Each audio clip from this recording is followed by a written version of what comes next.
Alternative Dig Talk. Real issues, real talk.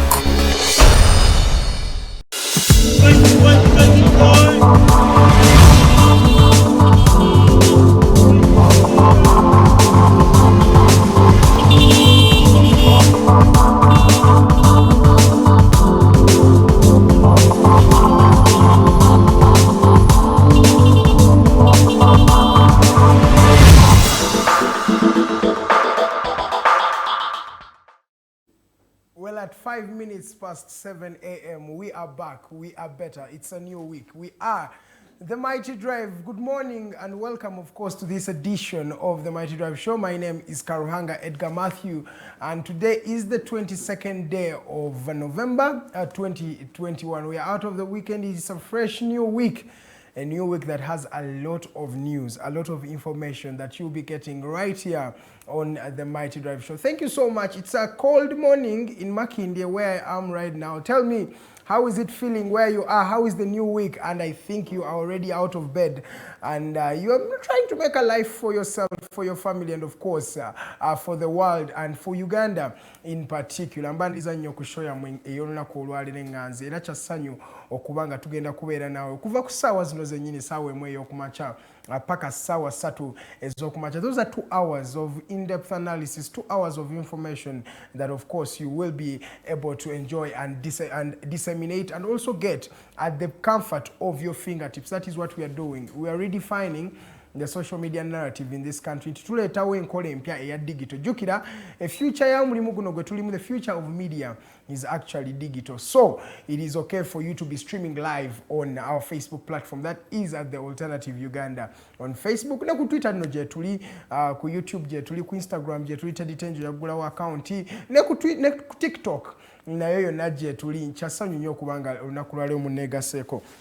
Onakula yetu ino mchala Nalongo Mwafrika oyo mumanyi she is a human rights defender ate era tugenda kwegatibwako mchala Zeridah Kakayi ono naye human rights defender okujjako nti era yakulembera abavubuka wali mu kisinde mu political party eya ANC. She is the youth coordinator in the Alliance for National Transformation, that is Kakayi Zeridah. For ibe bachala babiri bagenda okubanga bannegatta kera buli Monday be baba bannegattako wano okubanga tunyumamu emboozi okulaba nga tukyusa alina eggwanga erya Uganda. Noza mawulire g'olunaku olwaleero tugenda kuba nnyo wabweru w'eggwanga kubanga ebadde mu ggwanga ebisinga mu bimanyi. You know everything that is going on in the country. At most, I think you might know because we have been having a lot of bomb blasts. But today we are strictly going to maybe first look at the global scene. Kyekigenda maaso ku ssemazinga wa Africa, because as I told you last week that Africa is facing a challenge of insecurity. An insecurity wave is hovering all over the African continent. We are having insecurity in Libya, we have insecurity in Chad, we have insecurity in Ethiopia, we have insecurity in Sudan. A lot of news are coming in from there. But we're going to start off in Libya, then maybe we shall also delve into Gambia.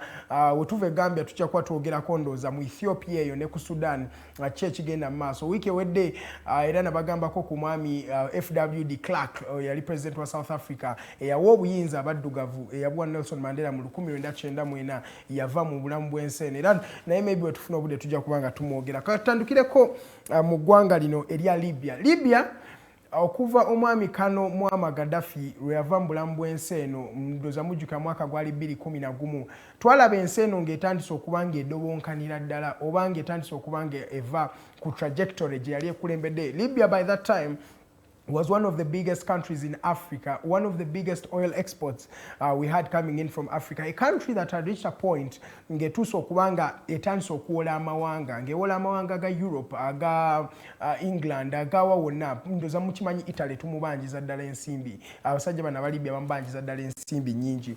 So mu 2011 twalabanga dictator eyali abadde mu buyinza okuva mu 1969 omwami Kano Muammar Gaddafi akwatibwa bw'amala okukwatibwa nga alyoka attibwa mu ngeri eyali ey'obukambwe. Okuva olwo tulabye a lot of insecurity ng'ebadde mu ggwanga lino. Naye ekiriwo ekipya nti mu Libya tugenda kubanga tulaba okulonda oba what they call presidential elections. Elections zino azirimu obukuubagano bungi wetwogerera Libya teina na constitution oba teina mateeka ge basobola kubanga bagoberera nga bakola ebyokulonda bino so babadde bagezaako obugeza kubanga bayiye engeri gye bagattagatta ndoza footage mumulaba oyo nno mutabani wa Gaddafi yagenda okubanga naye yesimbeyo ku bwa president buno kati ndoza kankuyitiremu mu bwa president buno gye buvudde abasajja aba United Nations bateekako abasajja bano aba Libya babateekako force okubanga bagenda balina okubanga bakoze government by this time round eno initiative yonna egenda mu maaso eri fueled by the United Nations baagala kulaba ng'emirembe giddawo mu ggwanga lino erya Libya naye ekizibu kye batamanyi oba ekizibu kye tutannategeera nti Libya ekizibu kyerina it's not just a very small problem it's a fundamental problem. Libya has been in instability for the last 10 years badde balwana bulwanyi wetwogereranga Libya tekyalimu unitary government nga wona alaba Uganda nti eggwanga lyonna liri under one government no ekiri mu Libya kati wetwogerera nga bana buli mukulembeze aina ekifo kyali mukola kyakulembedde for example abagenda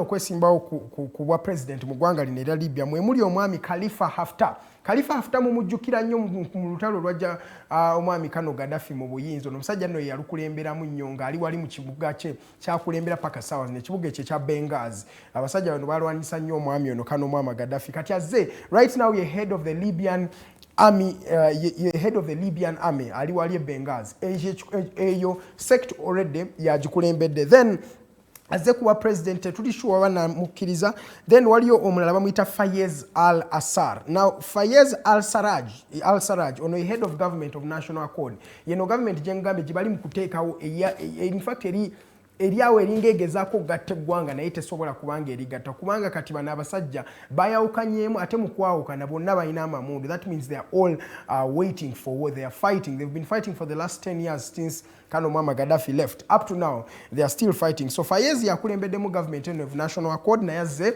agenda kubanga yesimbawo then omulala yesimbyewo ye Anguela Saleh Issa onono yakulemberanga ba MPs abali mu ggwanga erya Libya saawa zino wadde ba MP bano tebali from a unitary government ni government y'eggwanga erya Libya yonna yeyina ba MPs naye kuliko ba MPs just abalonderondemu okubanga bakulembera nga batandika juka eno process United Nations ebadde egivujjirira for a long time now kuva myaka jazoza 2012 bagezaako okubring out government naye kikyaganye then omulala asingidde ddala okubanga atunulikiddwa nga yesimbyewo ku kifo kino ekya president ye mutabani wa Kano Mwama Gaddafi ono no bamuyita Saif al-Islam Gaddafi ono mutabani wa Mwama Gaddafi ajidde ku political party oba ekibiina kye bayita People's Front for the Liberation of Libya Saif ono ajidde ku kibiina kinanyina ekibiina kye kyali ekyamuzeeyiwe ekya People's Front for the Liberation of Libya obuzibu obuliwo nno ku mwami ono Saif nti Saif wemujjukira ayina advantages nyingi ezisobola okuba nga zimuleeta mu buyinza then n'endala ezimujjako ekisookera ddala abasajja bavujjirira process eno eya reconciliation oba ya elections mu ggwanga erya Libya abasajja aba Europeans under the United Nations tebakkiririza mu Saif bagamba Saif ayina emisango mingi era ne International Criminal Court ICC emwetaaga okubanga addamu gino emisango egya crimes against humanity ku lw'ebintu bye bakola ng'agezaako okulwanirira taata we nga bamujja mu buyinza jjukira Saif ono yayogerako n'agamba Kano Mwama Gaddafi ebintu ebyaleeta instability in 2011 Saif we yakomawo ng'amaze okusoma masters ye ebweru yakomawo n'atandika okunnyonnyola taata we nti twetaaga tukyuseemu gavumenti eno this is on record even the people of Libya know even the African people know that Saif told his father era naye we baali bamutwala yagamba nagambirawo dadi wange nti ebintu ebyali bireeta reforms oba ebyali bireeta okunyiiga mu bantu ba Libya oba mu bannansi twalina okubyadressinga nga bukyali Kano Mwama Gaddafi n'abantu be abaali muli okumpi ne bamuwakanya Saif ne bagamba omwana omusindise bweru kusoma atandise okuba nga akyuka obwongo but over time kyalaga nti Saif actually had a point Saif was sharing knowledge with his father but the peculiar thing about this gentleman is that he stayed with his father to the last minute ye mutabani yasigala ne taata we paka okutuuka okumuta mu 2011 Saif yalina kitaawe bulungi after that mu 2012 tulaba abasajja abazintan nga bamukwata era abasajja bano bava mu kibuga ekya Zintan bebe nyini abamulese kuba president obwentebe era ye azenga a representing abantu akuva Zintan ekifo ekya Zintan mwe bamusibira bo bagamba bamulina bagamba bamusiba ngo nagambye mu Libya yayawukanamu so mu bitundu ebyenjawulo buli omu alese kumpi lidawe kati abasajja abazintani abakwata Saif Gaddafi mu 2012 bo wenyini be bamulese nga bagamba kati ono ye president waffe ku myaka gyabadde nabo yatuuka n'afuuka mukwano gwabwe so ye Saif al-Gaddafi ono abantu ba Libya bakyamutunulyanga a symbol of hope kubanga okuva tata we yavaawo omwami ono abantu we bamulabanga bamulabanga a symbol of Gaddafi ate Gaddafi be yakolera eggwanga lino yes in respect of human rights ziyinza okuba tezaali mu Libya naye tulina okukkiriza nti Gaddafi Libya inawe yali agituusiza so Saif azze ng'ayagala kubanga addira taata we mbigere bangi bakyogeddeko it's undisputed jukira n'amateeka g'ebyokulonda tegasobola mugaana wadde alina emisango ne International Criminal Court amateeka ge baataddewo in fact ge baajwetese because amateeka ge baataddewo tegali constitution kyova olaba kyonna ekigenda mu maaso buli ayagala asobola okukola ki okwesimbawo that brings a problem nga ndowooza nga maliriza point ya Libya nti Libya eno kasita teba addressing domestic issues ne bakkiriza nti n'ekizibu kyabwe because olaba process eno yonna ya elections eri funded by the European nations ate jjukira abasajja bano abazungu babeera ne strings attached bayina ideology gye baagala bayina ensonga lwaki baba facilitating that because era tuli mu kulaba nga bakavaayo kati mu Ethiopia abantu bangi badde bafa ne twakawala kati bo they always have a hidden agenda so badde bagezaako okubipapya naye ekizibu nti ate bano abasajja ba Libya bennyini abawaka tebannaba kukkiriza nti it's what they need for example Saif ne Zintan beewulira amaanyi abasajja bano ba Haftar ne Libyan Army Benghazi beewulira amaanyi kwegamba obukulukulu obulwana bonna bukyawulira nti bukyasobola okulwana if they don't accept that they need to sit on a drawing board them as the Libyan people that means this is a total wastage of time era ekyo kyetulabawo nti era wonaalaba nti tukkirize nti for example singa Haftar ow'Ebenghazi akkiriza nti tugambe bamukubye akalulu Saif Gaddafi n'amukuba akalulu asobola okuba nga akkiriza ensonga eno nakkiriza nti omanyi kale amagye gange kagalekeraawo okulwana tukkirize Haftar akulembera neggwanga lino oba Saif alikulembere it's going to be impossible it has to go back down to the Libyan people if the Libyan people want peace it's them to actually request for the peace ndowooza tuveekaawo mangu obudde ndaba buntwala lukwakwayo ng'Abaganda bwe batera okwogera show oli ku Mighty Drive amanya nze Edgar Mathew Karuhanga okubanga nkuweerezera kika ziri 17 ezakayita ku ssaawa emu ey'okumakya ne Gambia egenda kubanga nayo tugenda kulaba abasajja bano nga beesimbawo tugenda funa elections Gambia bagenda kubanga bavotinga president waabwe ennaku z'omwezi zigenda kubeera 4 omwezi ogwa December tugenda kulaba ekiri wali Gambia ndoza mujjukira omusajja gwe bayitanga Yahya Jammeh Yahya Jammeh yali president gwe baakuba akalulu 2016 ndoza mujjukira yali akulembedde eggwanga lino okumala emyaka 22 asooka agaana nti akalulu baamubbye kati ndoza amala akkiriza era adduka mu ggwanga lino etwogera kyayeka ali mu ggwanga erya Senegal eribali okumpi jjukira Gambia eno eri mu Western Africa kumpi n'eggwanga erya Senegal just kumpi kuba Senegal kumpi yemalayo boda yaabwe esinga so bagenda kubanga balonda naye mu beesimbyewo mwe muli omwami abadde president eyasikira Yahya Jammeh gwe bayita Adama Barrow no musajja muzibu nnyo yajjanga asaba ekisanja mu 2016 agamba omanyi Yahya Jammeh nga bw'agenze kambereko emyaka 3 ntegeke government egenda okuddamu okulinga obululu naye emyaka 3 kasita bajinga omusajja n'alayira neeruka yeekyusa n'agamba constitution empe emyaka 5 ndowooza kati tujja kubyogerako ebyo naye ngenda kulembera myaka 5 that is the beauty with African leaders I don't know if it's beautiful in a good way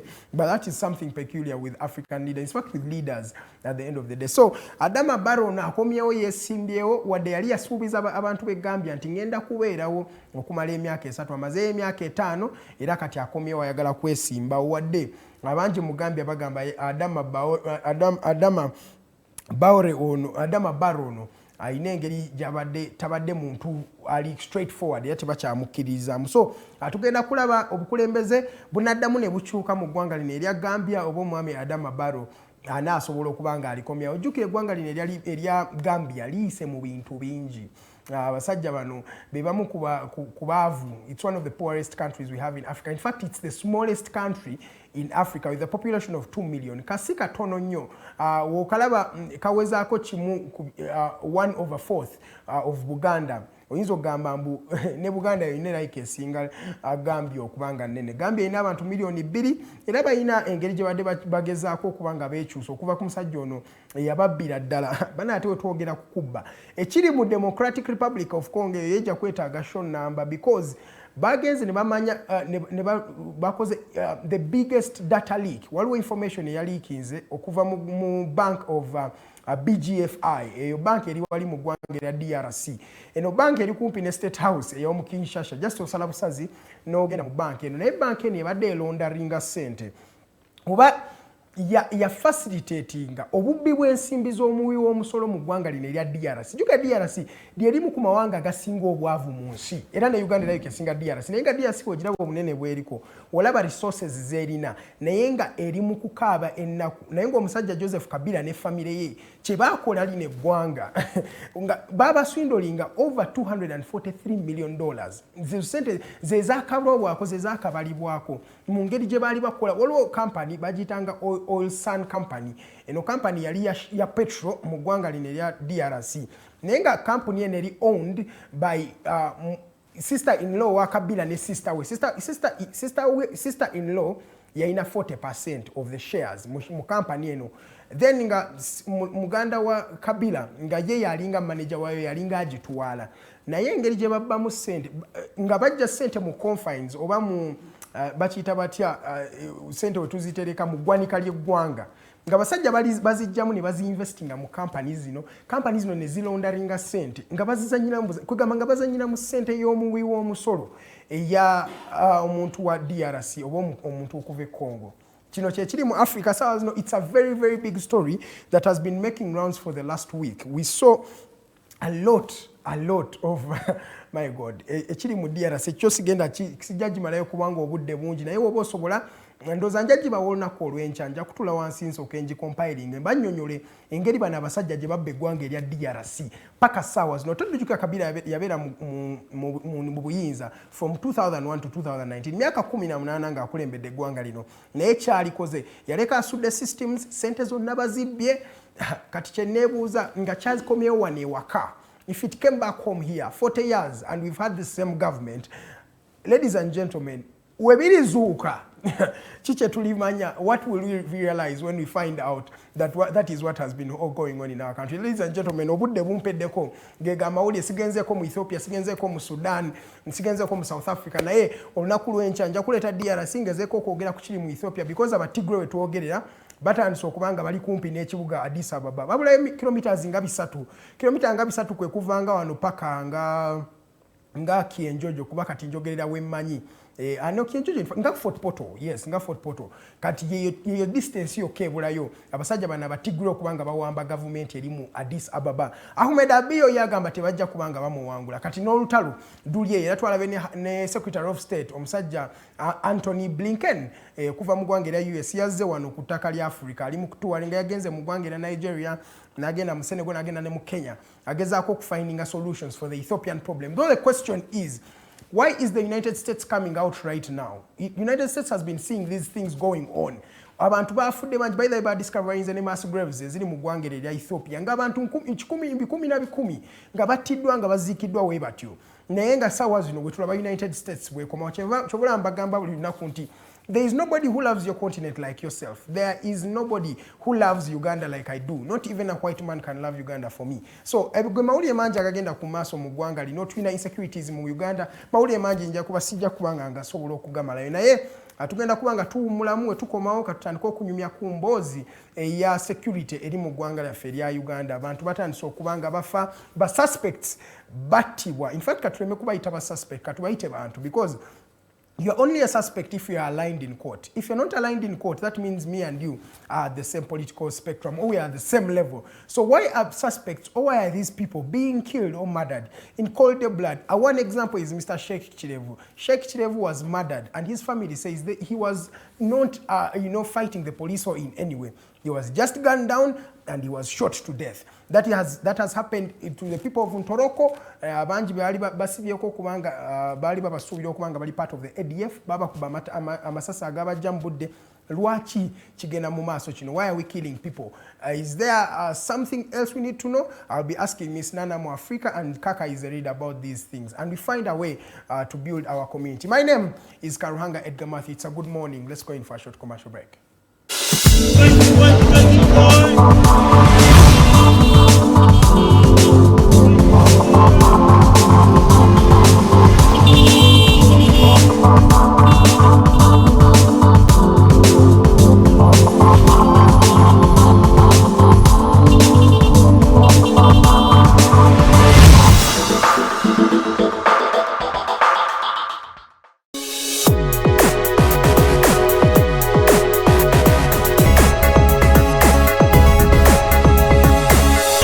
Alternative Dig Talk.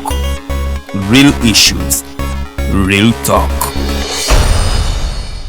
Nze omubejja luwedde Lilian mbaniriza maka gaffe amajja era nga wano tugenda okuba nga tukolera programu yaffe emanyiddwa nga The Voltage gaba masanyalaze gennyini era nga twogera ku bintu ebyenjawulo omwo nno mwe muli ebigenda mu maaso mu ggwanga, ensonga z'ebyobufuzi n'obukulembeze bw'eggwanga Uganda, twogera ku nsonga ez'abavubuka, eddembe ly'obuntu awamu n'ebyenkulaakulana. Togisubwa buli lunaku olwokutaano eba ssaawa emu ey'akawungeezi paka ssaawa 3 ez'ekiro. The Diaspora Link buli lwakuna sawa 11 paka sawa emu ey'olweggulo ye program gye tukuleetedde wano ku Alternative Digital Uganda. Tugenda batutunulira embeera z'Abannayuganda, baganda baffe, bannyinaffe zibawangaaliramu mu mawanga ag'ebunaayira. Bangi banyigirizibwa, bangi bakosebwa, bangi bayisiddwamu amaaso. Naye tugenda batutunulira engeri gye tusobola okulongosaamu embeera zaabwe. Tugenda kuba tulaba abo abakwatibwako abateekeddwa okuba nga balongoosa embeera zino eno. Tosubwa buli lwakuna n'omuweerezaawo Nixon Segawa. Hello everyone, my name is Abdul Latif and I welcome you to the Hotline Show here at the Alternative Dig Talk as we discuss issues of national importance. Join us every Monday 7 to 9 p.m. and see who will be occupying these seats here with us. Keep it Dig Talk, real issues, real talk.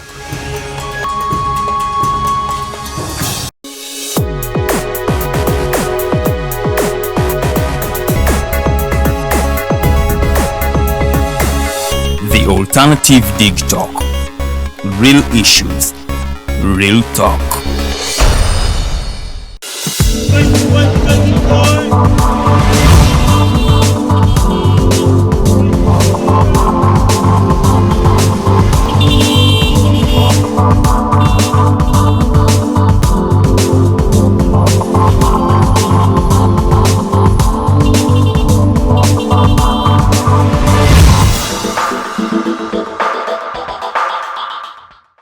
Well, 27 minutes past the top of the hour. You are watching The Mighty Drive. Welcome back from that, news segment where we've been talking about a lot of things. We've been probably talking about Africa alone.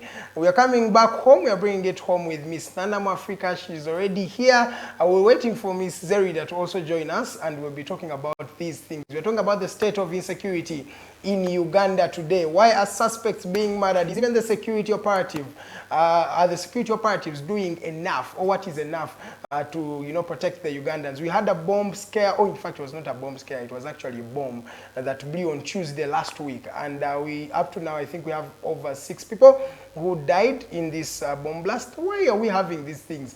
How should we actually handle the problem of insecurity? Remember, we are proudly powered by Praise Property Consultants. So if you want anything that is dealing with land acquisition or land selling or real estate or anything, just feel free to contact these people. The number is 0706 147 006, and they will be able to work on you. They are located at Wandegea, that is KCC Market, room 128 on the 2nd floor. They've got you sorted. So feel free to just go and talk to them, and they'll be able to help you in that. So I think at about this time, let me welcome Miss Nalongo Mwafrika yanegase kodda wano anekanekanye mu kitengi Africa, and you look smart, by the way. Thank you. Welcome to the drive. Thanks. Good morning. Good morning. Are you okay? How was the weekend? How was your week? The week was the week. I mean, I'm okay considering everything else that's happening around us. Okay. Yes. You as an individual, as an individual, problems are many, of course.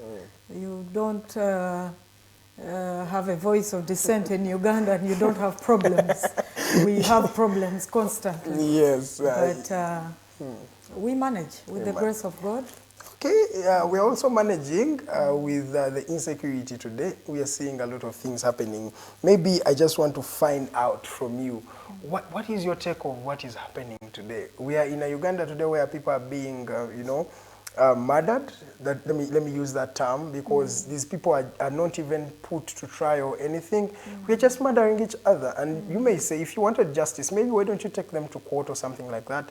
And we've also had bomb blasts. What is your take on the general security situation in our country today? I mean, whom should it surprise that this is happening? The regime that we have in power came and stepped on dead bodies to come into power. Yeah, and they always reiterate that. They are certainly jumping over dead bodies on their way out, because the truth is they are on their way out. So maybe it's really sad, it's costly that Ugandans have to go through this.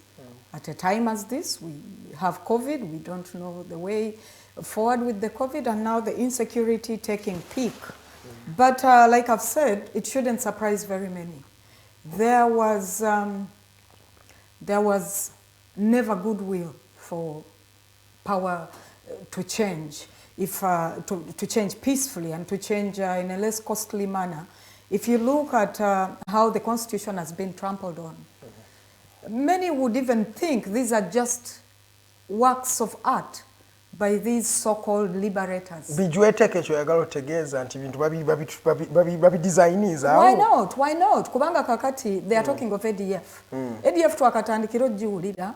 Tunuulira how Mwami Museveni yasobola okuguumaaza abazungu. Ne bamulabanga angel wa region eno. Bamulabanga angel. But he's an angel, let's say, because he has kept his country peaceful for to them, because his crazy arts, works of dirty art, have spilled all over the region. Tunuulira buli awali ekizibu muzeeyi emyaka egiwedde yonna ayinayo omukono. Bw'otunuulira Rwanda, Congo, Sudan, South Sudan, amawanga gatwetoolodde agasinga. Muno yepi is a patriot, he's a pan-Africanist. Ekyo kye yamatiza abazungu. N'abamatiza n'abasikako ssente constantly. Ate ebizibu region eno byerimu kati ekiseera kino. Birina bw'otracinga origin yaabyo. Byonna bitandikira mu bazungu okwesiga dictators ba Africa. Naively or maybe knowingly, we don't know, we can't tell why these people insist on enabling dictators in the name of a war on terror. The war on terror region, Central and East Africa, Dala has been made majorly by America. Botonola all the funding. Museveni duped these people. Na managing to pose to them as the man that wants Africa to, to stand on its own, democracy and what. They have given him money to use to turn Uganda into a dictatorship dressed in a dressed like a democracy. So bw'otunuulira ebigenda maaso si bipya emyaka gyonna nga tukula tuwulira Koni yaliwo waliwo kwena ADF West was Kabarole Kasese basabana ekicwamba yes babayo kyabana ADF okuba nti gye bavayo ne bagamba nti abagezaako okutemula mwami General Katumba yali ADF naye nga buli gwe basuspectinga bakube kubatta bakweka ki wakati awo suspect omufunye naye insecurity eyo genda nga batta abantu extrajudicial killings tekitandise kati jukira mu basebulime mwami sebulime gwe basuspecting okuba nti yali agoberera omukyala the then minister wachi yali ono minister Mlanze mukyala Nantaba omukyala oyo waliwo yeekanga naga bodyguard bali baleka bangoberera akuba shoot. No, but it wasn't her who made the call. It was actually someone from above. Kubanga tujuke bagamba always simweze ne bagamba munyigira omukyala tali safe naye kati omwami bamaze omukwata yalina ku kabangali ne bamutulisa amasasi n'afa. Kati yakye tugenda okwebuza nana njagala yatusooke tubuze because kino ekintu kize nga recurring now and when it happens once maybe it's a mistake, when it happens twice it may be a mistake, but when it happens thrice or repeatedly, more, that means it's more of an intentional thing. More of an intentional. Waliwo kye tukweka ekikweka bwera bannayuganda tebaba bakyamu okulowooza ekyo ate kati oyinza kukijustifying otya nti buli gwosuspecti nze of a crimes of kale murder, bomb suspects nti baba kuba bukubi masasi, then where do you get the evidence? What happened with investigating situations and you take people to court? Sabyo byonna bannayuganda ndowooza nti tujja kutuuka ekiseera tube nga tetukyanenya bano abatukolako obulabe buno kuba buno bulabe. This is, you're claiming terrorists are killing and then you're also coming out to kill. Bwe batta abantu mu November last year olunaku olwo nali mu kibuga. I witnessed stuff that even the media just never covered. Nali mu kibuga wakati for some reason after many months, like a month or two nali sigenda nga mu kibuga nengenda mu kibuga for one reason. Netu getting stuck mu kintu kitoyo. I was sleeping under my vehicle. Bw'otunulira ebintu ebyabaawo last year mu November. Oli komanda wabala nogenda wasuwa. Ndabala nali n'omwana we Makereraawo. Ate bannange bagamba omuntu omunene. Omuntu muhango talengwa Rubaale. I drove from Entebbe Road and somebody calls me from Makerere. Hey, Madam Nana, it's been a while. Can we meet? I'm like, I'm from Entebbe Road. If I come through town, then we can meet a few seconds. Nyingira ekibuga boda vuru vuru tunulere ndowooza tosabayisa bivulu bano abali mu campaigns. Kumbe ekintu kiri mu kulinnya. Amasasi bichi. It was horrible. I witnessed it because I drove to Entebbe Road around Container Village emabega waloneka police. I actually saw somebody fall dead from a gunshot. Yali kazimba awo abantu aba ba downtown batundira engatto. I saw one with my eyes. Kuba nali mfunyeka parking awo kuna kivubo parking. Just to remind papa katuyita ku mutwe. Just to remind people, government ya officially yagamba abantu 50 be bafa, but mulaga ina different results for the people who actually came in when they are sick. Over bagamba bantu abajang ne gunshot wounds bali mu 10. So even up to now we are disputing that number. And ate wotunulamu n'ekirala about the November massacre nti abantu be bakuba amasasi abatulaba nti baba kubanga bali mu kuchuka mabega. It shows that someone was running away. Daily Monitor yakola investigative piece ngeraga nti amasasi gaba kubanga migongo. That means they were not running towards the security operatives. They are running actually away from the security. So it was intentional to murder those Ugandans. Up to now nobody has been apprehended by the way. Enambeyo there has been, I remember the reports 127. Mulago is talking of casualties of a higher number than security was reporting. Yes. Very true. Ngabwe nkugambye nti nze nali mu kibuga. And real downtown jebya nabiraba era bigenda okubanga ebika tugende tuyitemu tuwaguze nvuge enfulume ekibuga ngeyo side je twali ku kazimbe nali nkoze parking emabega. They call it nachivu wali on a police post number kamanya aho baleta motoka za military nga abasajja bakutte emundu bwe bati nga tuziraba bwe tuti. So the young man I was with nanga nano manyi amasasi ganaga tuyita ku mutwe. It's better we just lay low. Yeah, which was the right decision. Lay low. Ngano okuva mu motoka ngende wansi na kyonchitya. It was so horrible. Muka gutwe tolo deninga amasasi gatuyita ku mutwe. So for me okuba nti when nali wennyini 2 people died ku kazimba katuli immediately 2. Na omu twamulabira ddala ngagwa bwati. That's the moment when we decided to take cover down. Tugenda okuvaawo ng'era abajja badduka eno bakugamba muli bakubyemu abaana babiri. That was just one casport. Naye ng'okukuba kwali kwatandikidde eri ku Kisekka era ng'ebibinja obiraba abantu badduka baveri. People were running away from their attackers. Yes. They were not facing their attackers head on nti bagezaako nabo oba okubakuba amayinja oba okukola ki. Nothing like that. Nze kye nalaba, I just saw people running and uniformed and ununiformed men with guns running after them. Do you think people, do you think this was a message? Because, by the way, why we're even talking about this, because it's just a few days ago that we were celebrating a full year since that massacre had happened. I'm going to use the word massacre, that abantu batibwa on those days. So, njagala just pick your mind before you get back to the security. Olowooza kino ekintu yali message gye bawa Bannayuganda, because it felt like more of a message. Because after, the president yavaayo n'ayogera n'alagamba he's okay with whatever happened and, you know. N'abeebaza. Nebaza abantu be. Ekintu kino ze messages ezigenda otulaga nti n'akyemalira ayingira mu buyinza jumping over dead bodies. And he has said that before. And there is no remorse about that. But Bwaba wakabawa na warning. Fetujja kubakwata mu nkole yaffe yedde yekiyekera. On Saturday he said they are going to kill them. He used the word kill. Muchala Kasule Lumumba one time nagamba mwenno bane mugamba bana mwe basigaleka. We shall kill your children. Chiva mu mukulembeze, a public figure mu government emaze mu buyinza emyaka egigenda mwana. Kakati was it a sign?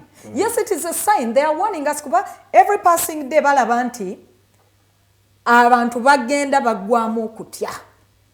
Hopelessness is closing in. People are getting hopeless. When a populace gets hopeless, na wankubadanga tebalina mundu, a time comes bajja kusobola okwenganga abantu bano government eno kyetya kati ate kiri kigenda okubeerawo baagale nga tebaagadde the uprising abantu okusituka. What is in Sudan today? Oloza kyekisobola obeera wano kino tekikyaweza myaka ena nga tekinnawera. But nana president akugambye wano emirundi n'emirundi the Sudan style, Tunisia style tezigenda kukola wano yakibagamba. Agenda akiwoninga naye bali ba dictators ebyo tebabyogerangako ba tebabirowoozangako. Abantu ne balyoka balumwa enjala. Setaani n'atulinnyako COVID nejja neewaseninga the already bad economic status gye tulimu. Unemployment nebanga unemployment. No, until your biggest population bavubuka. Yes. 40 under, 45 under. Beba abantu abatayina mirimu. Definitely. Bakyayina amaanyi. Amaanyi oluusi gaba maanyi ngo oluusi gabeeramu ne ignorance. Abantu abato baba tebannamanya nnyo biwanvu. Tosobola kubafufugaza na kutiisatiisa na bigambo. It is a message. Omwami ono bwe yagenda okuyimirira for this Kisanja yakyusa erinnya lye. Yaleeta Tibuhaburwa. N'agamba nti nze amannya nali Tibuhaburwa kuva dda. Literally meaning that's a clear message. Tingamberwa n'atawabulwa so mubeere ready. Mwabagala okumpabula some human rights defenders, some civil society.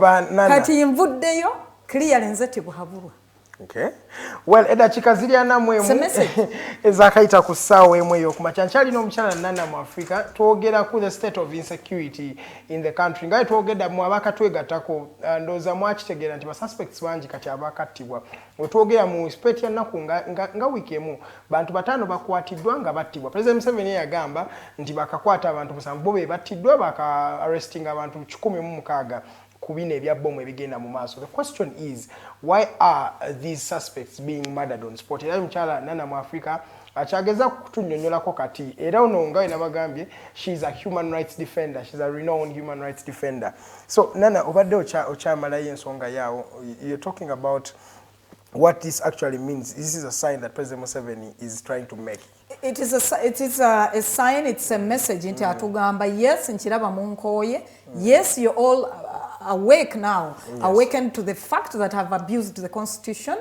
Agikyusiza constitution yona bagisunamu obunyama ne bagijwetekamu obuntu bagijjeemu term limits. Ebintu byonna ebikoleddwa vulugu yenna zaakolebwa kati akiraba nti abantu naddala abavubuka babuuse ng'enjogera ya leero babuuse abavubuka babuusa bavuddeyo ne babuusaganya embeera nebeera nkalubonya eri dictator. Jukira ababuuse they are the biggest in number population tugamba 7 and above %. Yeah. I mean 70 plus %. Nga be bato batalina mirimu kituufu bebatalina mirimu n'essuubi erigifuna tewali kuba ne degree bagala gyongezaako omwaka omulala mulala. Exactly. Olwaleero abasawo batandisa akediimo kaabwe abasawo including interns. Wow. Akediimo katandisa abo baali batandika dda kati bwe tuba mu mbeera ya pandemic n'omusawo n'akugamba nti nange kino kiganye embeera eyo naye mutiisa kati naye alina okuvaayo aleeteyo signs nze Tibuhaburwa. Mwe bavubuka babagamba bali mbagamba simaamu ebeerere musimanye biki musituke twerwaneko nze Tibuhaburwa. But he's more. It's a message. Alinga yayogera obwogezi. Abantu gundi okutta abantu kwe twogerako toyinza kumenya kutta abantu n'okumalayo kaseese. It was November. November is becoming a dark month mu nsi yaffe. Kituufu nnyo. Tuteekeddwa okugusabira omwezi ogwo. Lwali lunaku oba lwali lwa Sunday 1 November mu 2016 when? Yeah, 2016. Abantu ekaseese mbisana tuku omuto omukazi enkoko akakapa akasala by bombing, by way of bombing. But the thing is, by the way, inside that Kasese story, Miss Nalongo Mwafrika, it has been revealed that the government actually had talks with the people of Kasese, of Rwenzururu. They talked to them to the last minute. These people had actually started collecting tax in Rwenzururu. Government. Wasn't that justifiable to some extent?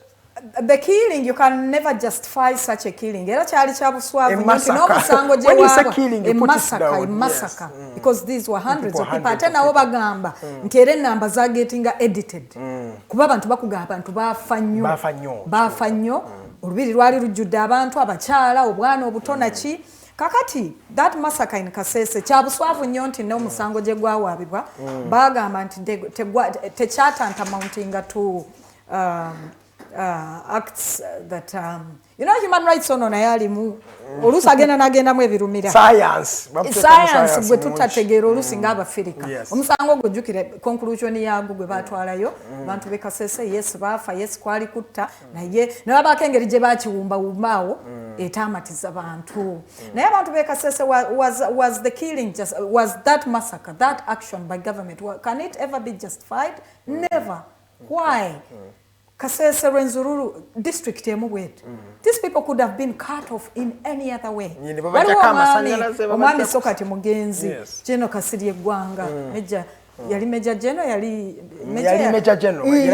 Yes. Y'omu ku basajja be baalina abayogeranga amazima. Tiddala amajege tusomye, abamu ne tufuluma ne tufuna n'obukugu obuva ebweru za America wa ng'ozingako ka kingdom. Boyinza okusalako amazzi amasannyalaze n'obafafugaliza munda muli embeera nebasobera bo ne basarendaringa n'okeera bukeezi kubakasukamu bbomu kubakumamu muliro kubatta busi no. When we are talking about these deaths, people just hear statistics. But you need to appreciate the fact that there are people who have families. Families are they are seeing graves there. Kateranga bw'olaba leero babayise ba terrorists. Bwe bamala suspecting battabatte ne Kasese. The survivors twabalaba nga babasibye obundooyi abakyala babatadde ku birole.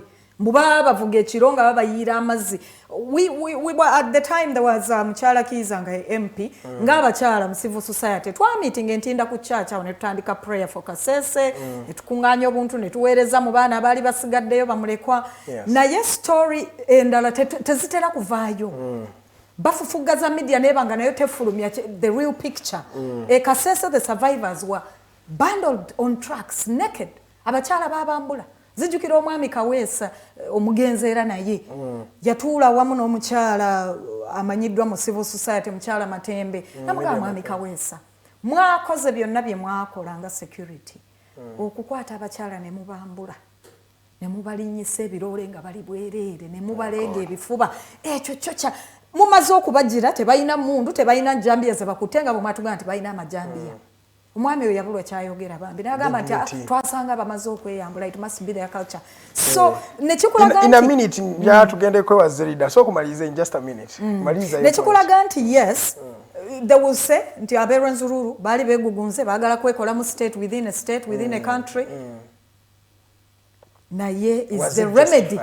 Can you ever justify nti oyingira n'otabaana n'abakazi naki mugambye nti balina amajambiya but where they fail the bodies naki tewali yalaba majambiya be baali bambula okusiba okutwala ejjinja awo be baasiba so baabata recently olw'akalulu nti ebikolwa bino n'akola bulungi mu Kasese Kasese is all yellow bwe baaba wa bail you're there you can't get to move. No, that's intimidation. Baabatiisa Kasese mpozi n'Embale East abantu simanyi kiri mu bantu abo ababeera okumpi n'ensozi. They are people that have strong will. Be bantu betwalina abalina strong will nti opposition yajjanga ya 100%. Naye bayinza okuyingira ne babatta. Ne babalagako abasampolinga. This is what I can do. I can bomb the entire and nobody will say anything. Thank you so much, Nalongo Mwafrika. It's let me see, 49 minutes. Welcome, Miss Zeridah. Otusanze nga tuli walungi. You should say they are roads. It is the government that does this. You know, someone just splash water on me, so my money is not good. Is your alternative government from the Alliance for National Transformation going to address those things when you take power? That is what we are looking What will you say? Welcome, Zeridah. How was your week? The week has been My week having has a lot been of bad. insecurity. Very bad. How to be bad? honest, I cannot see people turning into Mr. Meat, and I be happy. Yeah. Actually, my entire Monday when we left here, I was around Parliamentary Avenue.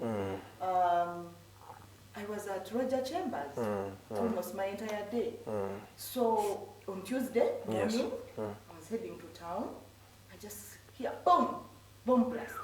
I'm like, okay, are we in Iran or Iraq? We're in Uganda. Yes. So when Nina was speaking about Kasese, you know Kasese and Bali are related. Sometimes actually people call me Mkonjo. I was even about to ask Baba you. stubborn. Yes, but I can tell you, people were killed and dressed in police uniforms, you know, so that they reduced the numbers, and they said that the people of Kasese Also killed. policemen. But these were people from Kasese. But you know that trick has been used over time. Kubanga jukabajogera kombu newe bali mu guerrilla warfare. They used to do these things. Uniform ya government. Nga bateekako uniform ya UPC ne balyoka bakuba abantu. But TPLF, I think, yes. UNLF, I think, yes. Yes, UNLF. Then they would turn and then become the rebels that are the enemy. So, bana yekamba bulire. Insecurity. Tusobola kungamba nti abantu basitudde bomb, because you see, I'm looking at a movie. When you hear the spokesperson talking of police, all of a movie, babomu out of action. Bombers, baze, umulaba abada kutesawo netulika. Ate netugende bwaisi. Maybe we need to talk about that theory they are bringing in, because sometimes it's not making sense. Abantu babade kubya abola baba batukabalu. Certain these are suicide bombers, and they're like, at least in number. Because you see, I don't want to also look like I'm a biased person. Yes. I can tell you terrorism is terrorism. Whether in And the it hurts first everybody. world countries, even in the third world countries, it is terrorism. And that is why we got a terror alert from the UK. Yeah, UK. It is like the whole world is against what? Terrorism. Now, if the whole world is against terrorism, the way we manage ourselves, the way we handle ourselves, it's just like the way the pandemic came in, you know, the COVID-19 pandemic. You could see a lot of willingness and goodwill from people in the first phase. You would see people adhering to the SOPs, to the directives of the president, even when some of them did not believe in him, because it is a pandemic. It does not care whether you are ANT, you are NUP, or you are what. But then, if you look at the second lockdown, people had issues. Why?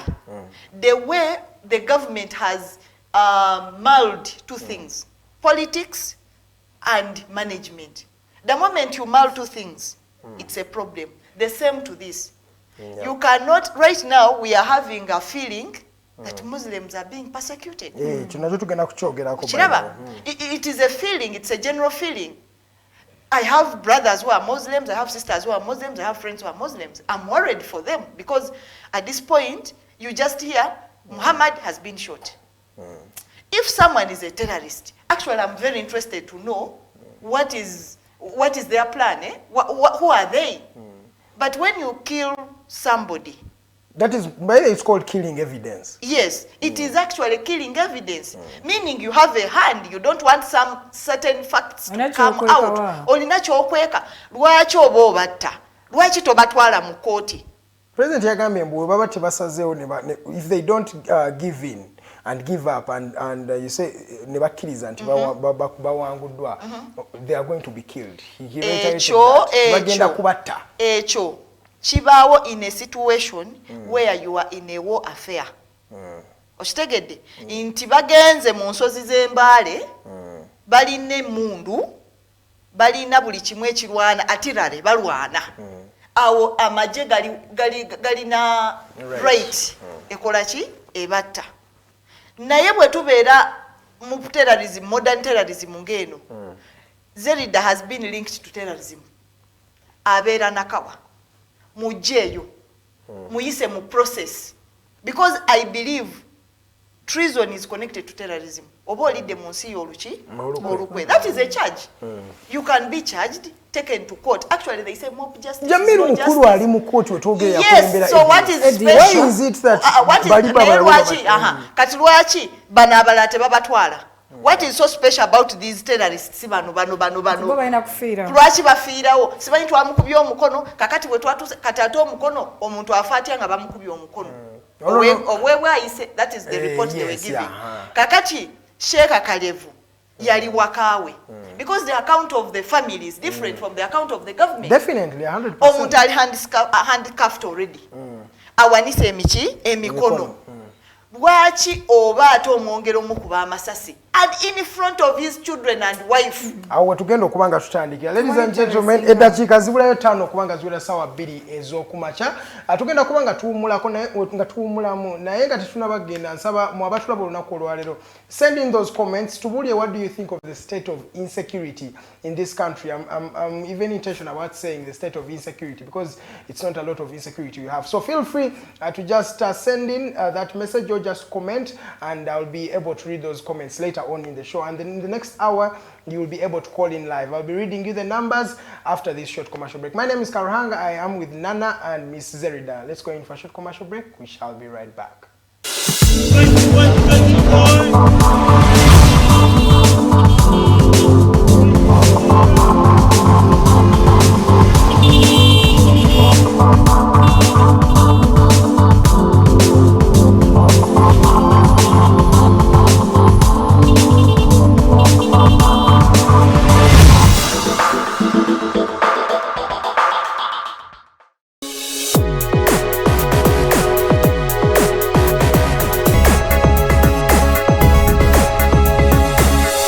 Alternative Dig Talk.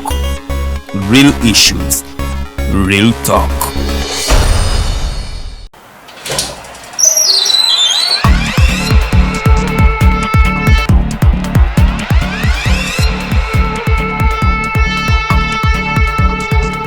You have got to get up pretty early to go do something.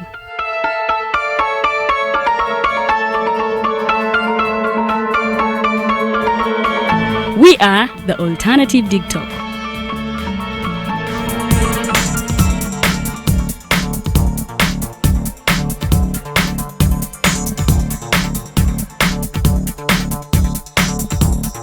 With our mobile studios, we are redefining TV presentation just as technology is setting the pace. We are blending our approach with fresh, perspectively designed breakfast show, The Mighty Drive, informative and entertainment show, exclusive and live interviews. President Museveni wadde juzi namulaba apima akawunga kilo 2 tasobola kalya nini bwaba alya kilo 5 oyannema okuliisa eggwanga ne bwe limundekera.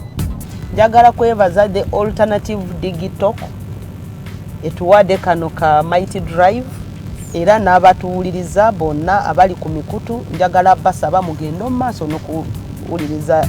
All given to you just a click away on your phone, tablet, laptop, and smart TVs. As we are streaming live on our social media platforms, on the road and on the go. We are the Alternative Dig Talk.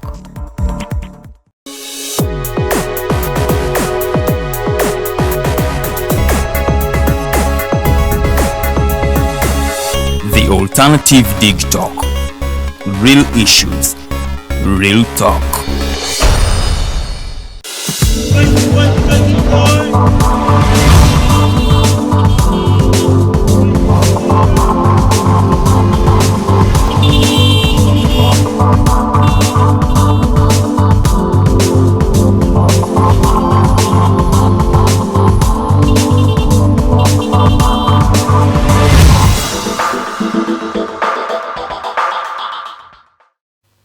Well, 2 minutes to 8 a.m. Good morning, and for those that have just joined in, the show is The Mighty Drive. We have Miss Nalongo Mwafrika, a human rights defender, and Miss Kakayi Zeridah, the youth coordinator in the Alliance for National Transformation. We're talking about the state of insecurity in this country. Last week on Tuesday, we saw twin bombings that happened at CPS and at Parliamentary Avenue, and you know, it was not a good scenery for those that saw those you know, particular you know, videos and photos. So it was really saddening to have such an attack on Ugandan soil. The question is, are we still respecting the sanctity of life? Because even that the government that is supposed to be, you know, apprehending these individuals, before apprehension, these people are actually murdered, and I will not call them suspects. I will actually call them people, because they've not been aligned in court. That means that they don't have any charge under the law, but it is what it is. That is what they say right here in our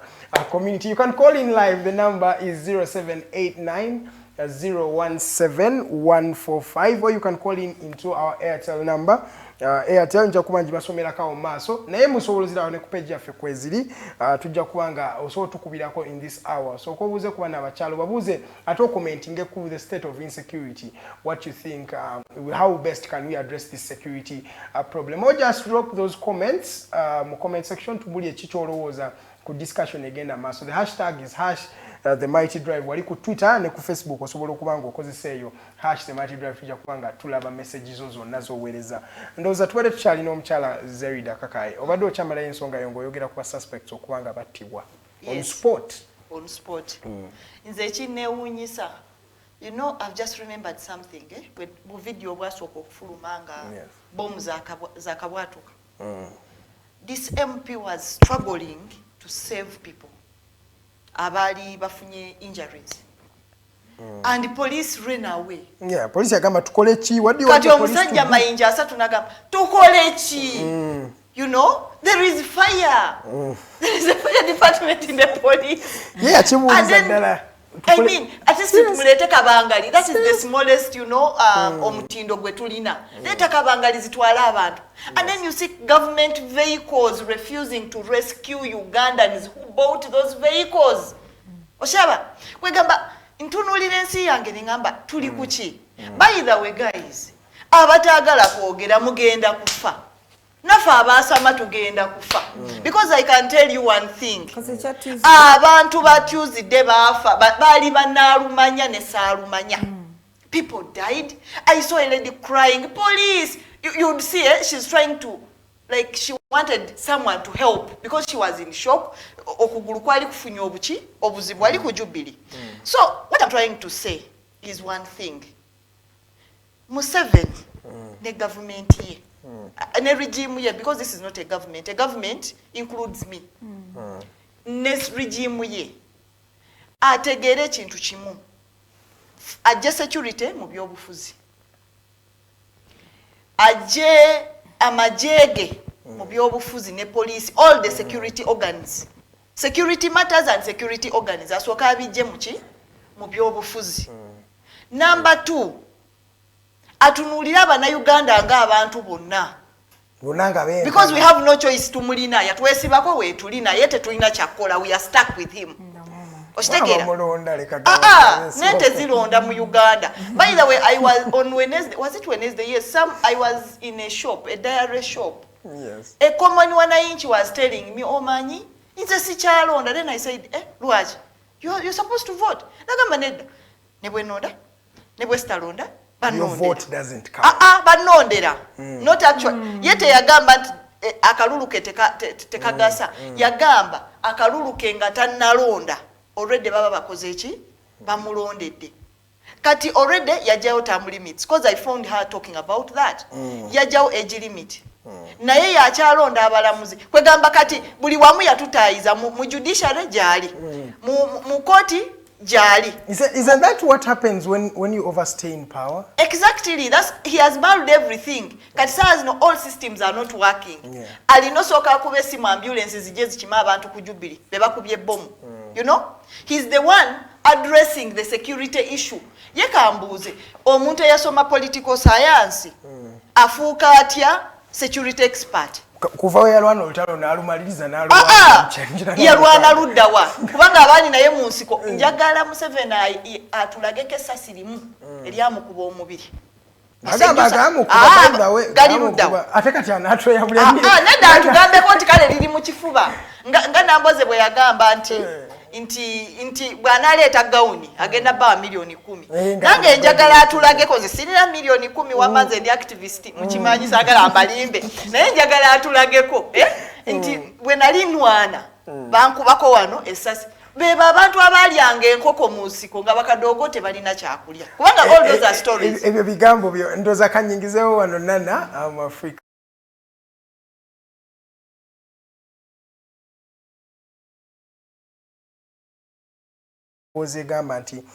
They are targeting Muslims because when you look at all the people they have arrested over time and those that have been murdered, all of them are Muslims. The last one being Sheikh Chirevu, who has, by the way, for your own information, been known as a good person in his community. Abantu bamumanyi era bo bagamba kyewunyisa okubanga ono omusajja abadde terrorist. Everybody is surprised. The people in the community, the chairperson, everybody. That is, I think, in Masajja. Yes. Kati goloza kino are they targeting Muslims? Because Muslims right now, but baga kusala ko birevu wetu get it. I understand. There are activists yankubidde jjo just okukaleeta nako. Yes. Activists tuba naye activism musiraamu. Waliwo abantu we yasenguka 2 months ago. 2 days ago waliwo abatuukawo nga babuuza agundi kansala FDC wali yaddawa. Imagine you left a certain place but people go there to ask for you where you went. They even know that you're not there but they went to ask. So ekyo kyanna kunywanga I'm very worried. Bamuyise mukansala omusiraamu wa FDC. He's not even really FDC but he's an activist. So yes, abasiraamu balina baba batuufu okutya. Day to day, last week, Friday, Thursday, ntambula nze mu bantu on the ground. No itambantu, no saga kona, Nalongo, ababoda abo ne mutuula, era bana bangamba Nalongo. Fenno batabani bo, waliwo abalungu awo mbayita batabani. Fenno batabani bo olowooza tunadda ku ki, ffe tuvuga piki, ffe basiraamu. Embeera bwetyo ne mugaa twesabire. So, yes, the factor around Islam. Nakugambye dda nti Museveni has used insecurity, has used for several gains for his part. Bajja mu buyinza bakozesa insecurity ku terrorize, rob from people, kill them, jump over their dead bodies and take state power. For them they said they were freedom No, fighters. that was terrorism. Scare people. It's pure terrorism. Era omwami wamulabanga talina kyakuddamu. Were you a terrorist? Talina bwakiddamu. Did you kill people? Did you not kill people? Yes. So did they kill people to come into power? Yes. Have they killed people to maintain and sustain their grip on us? Yes, they have. Will they kill people to desperately hang on to power? Yes, they will and they are. Ekintu ky'okuleetamu element y'obuyisiraamu bwe baali mu nsiko nabo kyewuunyisa. Banja balina amanya ag'ekiyisiraamu. Thank you. President was called Kasim, I think. Kakati ye nga bwe nakugambye nti ye abala ssente. Yabala ssente mu Amerika. N'abaguumaazi era Abamerika bano bateeka okubanga mu mitima baswavu nnyo. Europe and America, they made the monster that we have as the dictator of this region. They made him. Sente billions of dollars coming in as development aid. Zona gets channeled into security. Unspecified amounts, unknown amounts, obscene amounts. But that is unknown. Zona coming into. We have classified budgets that go to the Ministry of Security, which is actually okay. Not only that, budget yeggwanga bwebe ejja. Sente zisinga security. Yeah, because without security nasinga ebyenjigiriza, nasinga agriculture, nasinga buli kimu security. Then why are we talking about insecurity if they get that much money? Nolaba nti bomu etulikira awantu ng'abantu baleeta just extinguish obuli mu office g'abantu. Indeed, omwami oyo mupoliisi oyo mayinja 3 eyabuuza, what do you want the police to do? Bw'okitunuulira in a calmer manner, he was being honest. Yes. He was being honest. Do I touch the fire with my hands? Tuyinawo ki ekiraga nti security yesinga okufuna ssente. budget okujjukizaako obuyisiraamu bano abaami bagambye mbu before the bomb at Komamboga they had foiled 47 bombs before, so mwemala olaba a terror succession like oba succeeding mwemulabira naye nga baba bakoze emirimu mingi before ati bwe baba bagikoze Edgar, that's okay. It is their job actually to do it. Yes, I think we should also give them a tick. No, we thank them. Okay, if that is what you want us to do, but the most important thing is we are having issues of bombs. What did they do? Did they notify the public? Because right now they are saying we should be vigilant. They have put even endangering abasiraamu. Mwami Museveni ayagala era kusasamaza the West for the money. Yes, kubanga bagala na bako. You and I know. Down paka kusenta. Ayagala kubana yeye yakikozesa. Ekisente tukinywerereko nnyo because the money from the West, this, you know, that comes in, Bobaloza, it's aid for development. Zonna ye azikoseseza to militarize the whole system one. To just dress up a military state as a democracy. N'abalimba Uganda waliwo amakoti, there is police, mulimu ba CID, there is a CID headquarters. What is the CID headquarters getting funded for? Why are they getting a budget? If we are not investigating cases and we are just going to go and kill people. And UK is the one that is tipping you off to bagenda ad hoc buli akazeewo tehakati tumonitoringe motoka buli nanyini motoka asasule million 2 bamonitoringire buli wali buli akaguddewo they just get an immediate remedy. Nawulira ekintu ekyansasa I actually laughed. Na second moves at the University of Business, University Business School, Makerere University Business School, the Nakawa side. Mbu bawera backpack. Era bobo yagala obuzibu. Yingire toyinza kuyingira yongo ina backpack. Like kakati bwe kina jante yakubye bomu bwana yabadde ayambadde kitenji. Enchaba kugambe nti buli ayambala ekitenje encha. Nana baba kugobye mu kibuga. Isn't that insane? Nti tubuuka bubuusi just ad hoc. Tewali plan. Security efuna sente mpitirivu. Mpitirivu. Fix. Ekyokunanka abasiraamu okwesiba ku basiraamu ebyo byonna kunoonya sente kijanja waze ADF Islamic bichi. Yes, nabo bayinza okufuna omukisa ne bavaayo ne baclaiming nti affe twakoze ekyo. Babakolaga kafuteji ka ku CPS aho omuntu atambula mukalabya akasajja kaako katuuse omusajja oyo yalina abakyala kumpi. There were 2 people near that person. In the names, in the mentions of abafiira ku CPS tulabawo just the kasajja who they called the kasajja kesibye bomb n'aba police abali at distance. Where are these other 2 bodies? Did these people survive? We don't know. Did you see people walk near that guy that if he indeed detonated that thing out, tewali chance nti omukyalo oyo yamuliko yawona. Omulambo gw'omukyalo oyo tulina we twagulabe. Is there a mention of those 2 people abali okumpi n'omusajja oyo? But instead tabali abali ku kota guard ya police. Abantu abali close, where are their bodies?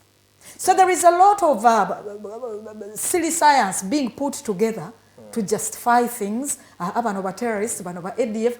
But terrorists now baba eje bali ADF nga ddala jeri.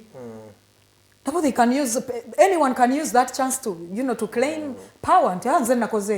But it's a TC. But this is local terrorism. Okay. Muna Uganda tunuli ebintu n'alaba abasajja bano bwe bajja mu buyinza. Minister wani security. Mwami waliwo ono mwami omulala omuzeeyi. Minister of security. Yaliwa security yaliwa ki? Tumuyine bangi we don't collect wachi. Last year yatugamba nga asonze mu journalist with a finger pointed. The police has the Yajita right. He called it a right. The police has the right to kill you. That was Ochola, by the way, the IGP we have now. That was Ochola has said it. Tumwine said it as well. He told them, the police has the right to beat you. Mwami Tumwine yagamba, police yadembo kukuba okutta. Bobanga oli out of oleta matata. Nayimbawo nakayimbawo. So who hasn't told us we shall be killed? Museveni yaga tujja kubakwata mu nkole eri ekiyekera. Bagamba okwata mu nkole ekiyekera. Beyajja n'alimba this dressed up democracy. N'abalimba waliwo court, waliwo parliament, waliwo there is press, there is what. So Uganda isn't entirely South Korea. Okay. Yatega akategwe ko butego bwe natega nga bwono tege mmese. You put your cheese there to wait for the mice. kati Kakizi bw'akateeka obunana ne bujja I'm defending rights civil society ne mujja he traps bubu he identifies pays off or eliminates. Miss Kakayi Zeridah, how do we treat the problem of insecurity today? Do you have to treat it from a perspective of what president is doing, saying that if you don't give up, we are going to shoot you? Do we have to arrest people? What should we do? What is the solution to this set of insecurity in our country? The first solution is Museveni must go. Which everybody is saying. That is the first solution. But he's the only one saying that he's not going anywhere. Okay. Yet. It's okay. For now, that is the first solution, to be honest. Because this whole twist is confusing me.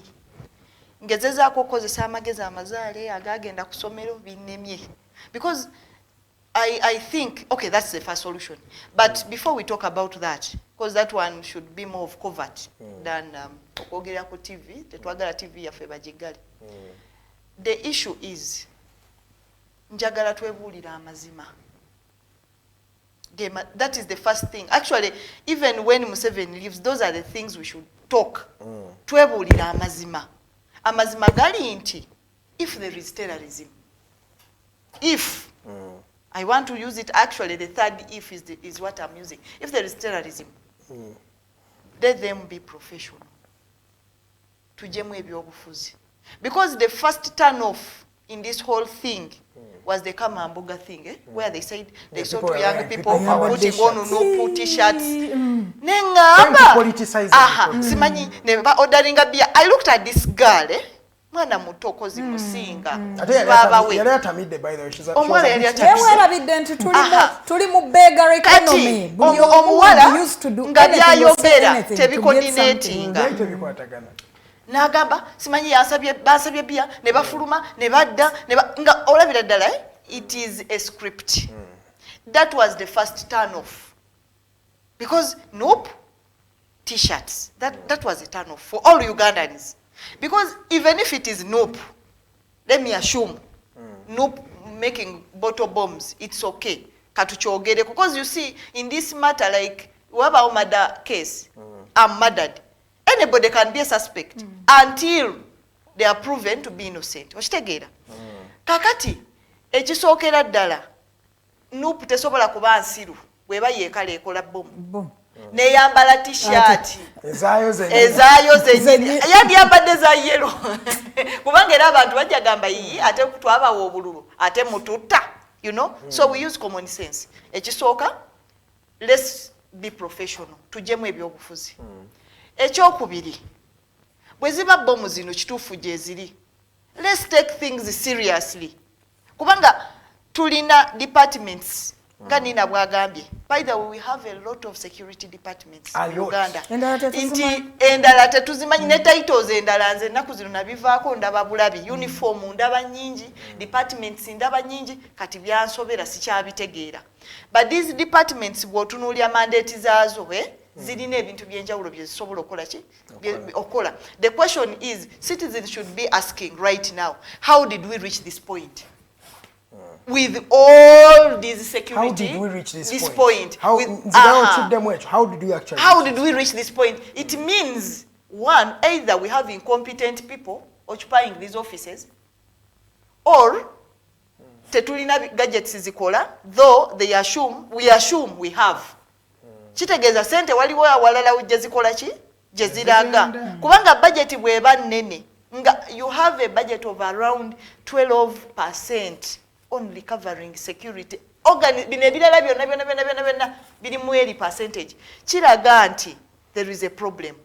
Number 3, njagala tusooke twagala Abannayuganda okusinga sente. Because I'm hearing a rumor, sagala ngambe it's a fact, because sometimes it's good to validate your facts. Yes. I'm hearing a rumor nti Amazon eyagala kubeera dissolved. In Somalia.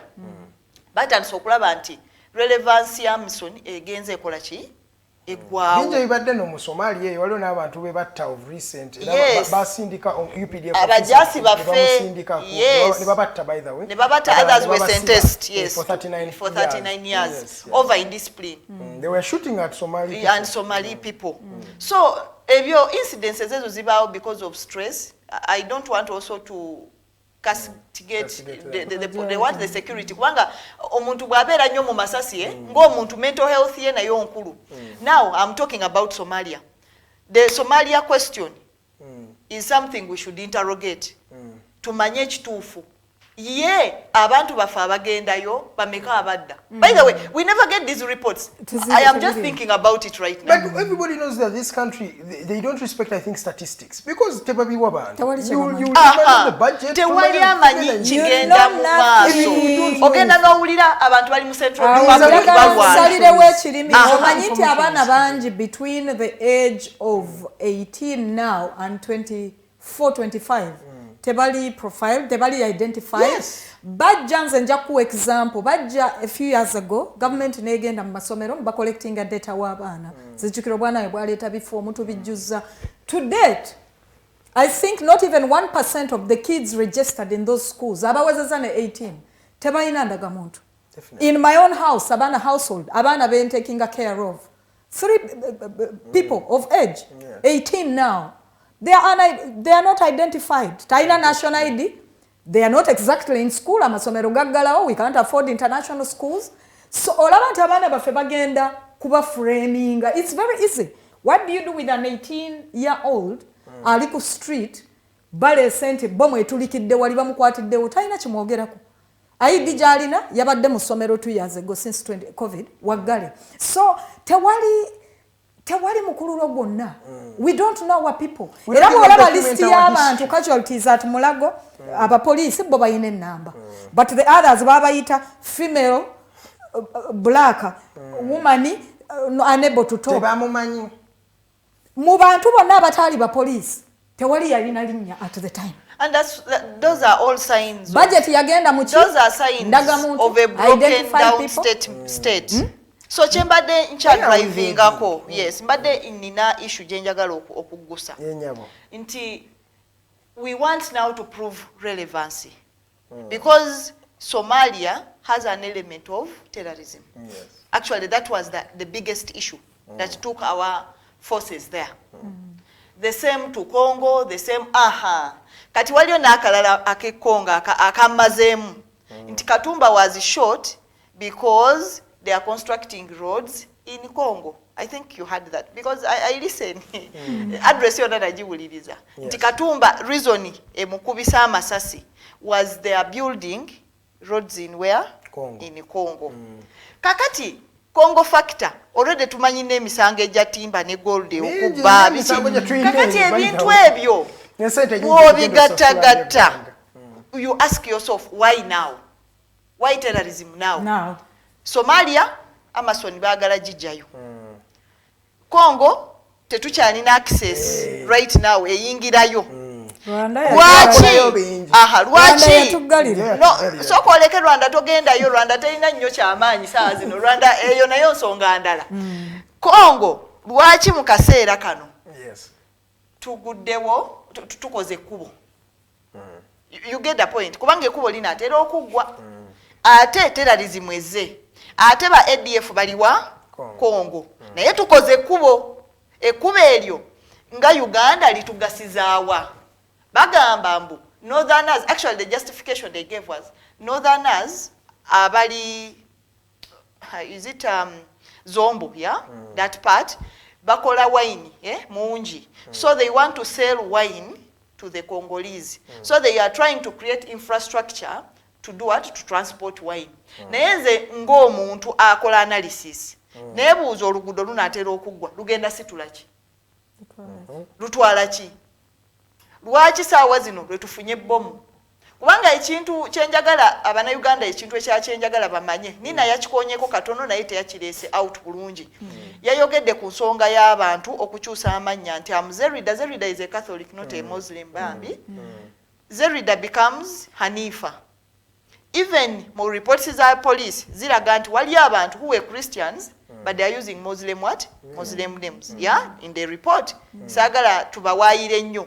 Naye ekizibu kati kye tulina is when you get these suspects, the management handling yaabwe oba handling otya. Ekirala kisinza okunyiiza is after killing these people, the state is giving them money as compensation, giving the families. Some people, yes. But that has been the therapy. Actually, 10 million. We always give 10 million. 10 million. Yes, Nina, it's a fact. Kakati ndikwebuza. Why do you compensate? Okay, because I don't know whether I should call it compensate or a token or what. Simanyi na bwe nchiyita. Simanyi bwe bachiyita. Why do you give these people money? If they are against the country? Why don't you give us justice as citizens? Because I'll be very happy if Kalevu's children went to court, ne balaba taata waabwe nga n'obujulizi bwe buli nga bumulumiriza nti gwe obadde okwatagana ne ADF, abaana nabo bajja kuwulira mu mutima gwabwe nti bafunye justice, nti taata waabwe yenyigira mu kintu ekibi, naye saawa zino bamusse nga tannaba nakwogera kigambo kyonna. What do you expect those children to do? Olowooza bagenda kula na mutima ki? So if some of you don't respect the constitution, jemu tagulude byonna byonna bagikoze nze already nina yachi describe nze sagala kuddeyo. We don't want to waste time. Please, ebitono ebisigaddemu, let them value. Constitution. Yes, because mob justice is no justice. One, there is no fair hearing. Ogenda kutta omuntu nga mazima talina kyamanyi oba nga alina kyamanyi naye nga si kyekibonerezo kyalina okukola ki. Okay. Eddakiika ziri 25 ezakayita ku ssaawa 2 ez'okumakya musobola okuba nga mwegatta ku discussion. Join the conversation right here in studios. Tukubireko enamba eri 0759132310 and the MTN number is 0789017145. Tukubireko osokotu obuuze ku bana bakyala ekibuuzo kyo noba otuwe ku message yonna gy'oyagala okubanga otuwa oba kyosuubira engeri gye tusobola okubanga tu addressing the state of insecurity in the country today. Ndoza Kansoke Nana, there is a question here and I want you ladies to maybe help answer this gentleman. He's called Tuliahabwe and he says, is ADF even there? Same things that had been happening in the north were always said to be a concoction of the government to win the support of the northerners after the turbulence that had been brought about by this same government. I'm even skeptical about this whole thing because even when you look at the political geography of this country, the ideas with majority opposition is usually the ones facing this kind of stuff. Could the same theory of LRA in the north apply to ADF this time round? Buterev, for me that's what I think. Sijana chiruma. ADF mukulu ali mukomera. Lwaki abagoberezi babasigala bali mu kusituka kati ottabatte. Get them, connect the evidence. So nze ndowooza nti kipangirire. Kyovola babakiteeka mu nnyo Obuyisiraamu. Basasamaza the West jukira for them they are fight against the Islamic extremists. Sawo bajja kutokomola sente. Nebwayogera leero ADF yino that's to say kati fe kyetulaba fe ne suffering at double ne tuba nti tetukyayinza ku moving freely abantu batya bomu abasiraamu bali mu kutya mu kwekengeragana nawe mwenyini omuntu wabujobo ulira nti abasiraamu oyinza omula yezingiridde n'omudduka ne tweyongera okuba nti tukyawagana we suspect each other bakozesa eky'Obuyisiraamu ne ADF to just pull money from the West. They continued. It's a cover. It's a total cover. Lwaki bobe nyine mu buyekera bakosanga manya ga Abayisiraamu. Kati Salim Sale bakyamuyita Salim Sale yakandwa naho oyo musajja. Ye kale. Kale bakandwa. Church mwako yaring serinya lyo Buyisiraamu bamusala. Wali wachi manyi konti bamusala. President Nava na yena achuserinya really omwami ekyabuuza Ugandans would be right to think ADF is another concoction. Akaliwo. Why now? ADF ebiseera byonna byakola bakola ebyekichwamba ne batulaga abayekyaba ne kichwamba bakola ki. Lwaki banyinyitira kati? Government ya Museveni lwesinze okugwebwako obuganja. Okuganja. Favor ne balyoka nti lwe bazze.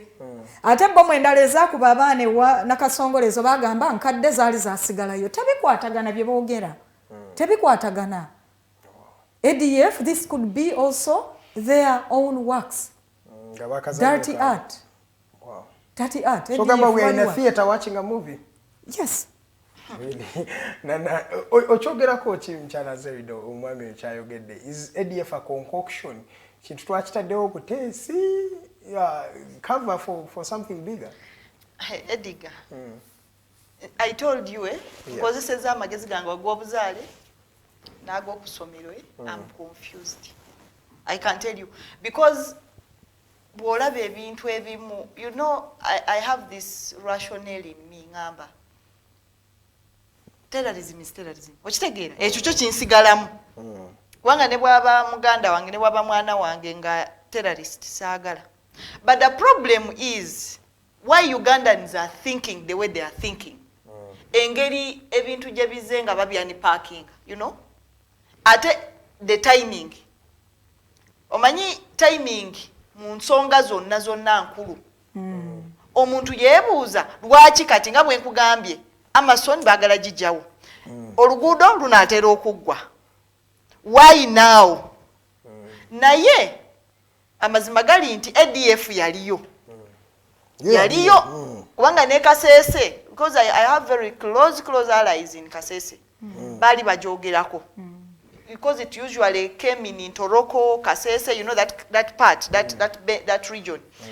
Kati saawa zino obuzibu bwetulina buli bumu. Nti tukutte ebyobufuzi ne tubigata mu security issues. I will emphasize this point. Politicizing. Ne pandemic bwe kyali. Nti owasanga ng'omuntu wa NRM ng'akunganyiza abantu bangi tebalina masiki batudde na mu church. I remember I saw those photos. Yes. You know, mchala Jane Achenya yingira leader mu kibuga kyabwe nga talina na mask. Nga abantu bangi naye nga be batuula kumpi ne n'obukulu nga boogera ku nsonga za SOPs. So when you politicize an issue that would have been a collective responsibility, kubanga terrorism is a collective responsibility. Togenda kubeera n'amagye ne police buli mu nsonda yaki yeggwanga. So what I am trying to say here is lwaki abantu balina endowooza nti nekonyi teyaliyo nti ensonga zonna zili politicized, because people have a theory that North had tested the power of this country. So Museveni had to find a way of marginalizing those people.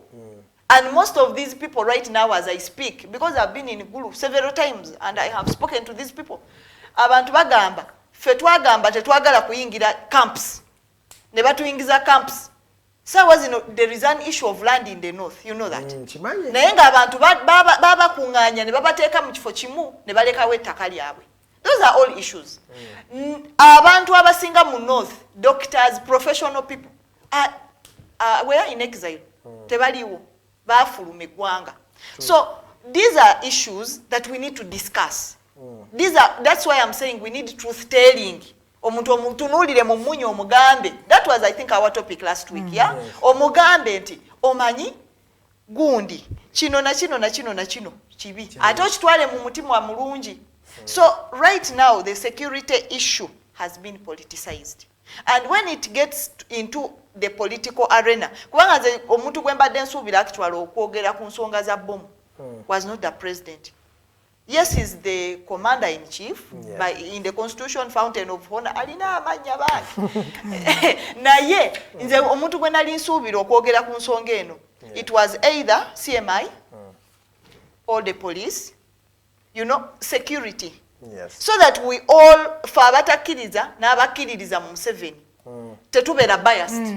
We are looking at institutions of security and they are working. Naye gwe tosobola kubeera nga gwe pulezidenti gwamanyi okuinterpreting amanya g'abasilamu n'abajuu, gwe amanyi okukola ki doses ze tuguze. What is a change doing?